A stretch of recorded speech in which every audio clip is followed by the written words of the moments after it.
తెలంగాణ ప్రభుత్వం తెలంగాణ ఏర్పడిన తర్వాత అంతకుముందు బీఆర్ఎస్ ప్రభుత్వం కానీ ఇప్పుడు కాంగ్రెస్ కానీ ప్రజలకి అందులో ఎస్సీలకి ఎస్టీలకి ఓబీసీలకి బీసీలకి ఎవరైతే వివాహాలు చేయడానికి తల్లిదండ్రుల దగ్గర ఆర్థిక స్తోమత లేదో వాళ్ళకి కళ్యాణ లక్ష్మి, మైనార్టీ వాళ్ళకి షాదీ ముబారక్ అంటూ వాళ్ళకి కావాల్సినటువంటి ఆర్థిక సహాయాన్ని 1,16,000 రూపాయలని ప్రభుత్వం అందజేస్తూ ఉంది.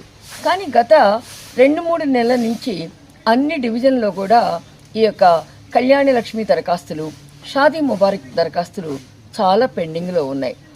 రెవెన్యూ ఆఫీసర్ల చుట్టూ తిరగలేక, కలెక్టరేట్ల చుట్టూ తిరగలేక ఆడపిల్లల పెళ్లిళ్ళు చేసినటువంటి తల్లిదండ్రులు, చేయబోతున్న తల్లిదండ్రులు అనేక ఇబ్బందులు పడుతున్నారు. ముఖ్యంగా సికింద్రాబాద్ డివిజన్లో ఇప్పటికీ 90 పైగా అప్లికేషన్లు పెండింగ్లో ఉన్నాయి. బండ్లగూడలో అయితే దరిదాపు 600 అప్లికేషన్లు పెండింగ్లో ఉన్నాయని నివేదికలు చెబుతూ ఉన్నాయి. ఆర్థిక సహాయం పెళ్లిళ్ళకి కనుక దొరకకపోతే అనేక ఇబ్బందుల్ని ప్రజలు ఎదుర్కొంటారు. ఇలాంటి వాటిల్లో ఆలస్యం చేయటం అన్నది కరెక్ట్ కాదు కనుక దీని మీద రెవెన్యూ అధికారులు కొంత దృష్టి సారిస్తే ఈ కళ్యాణ లక్ష్మి చెక్కులు, షాదీ ముబారక్ చెక్కులు వెంటనే అందడానికి వీలుంటుంది.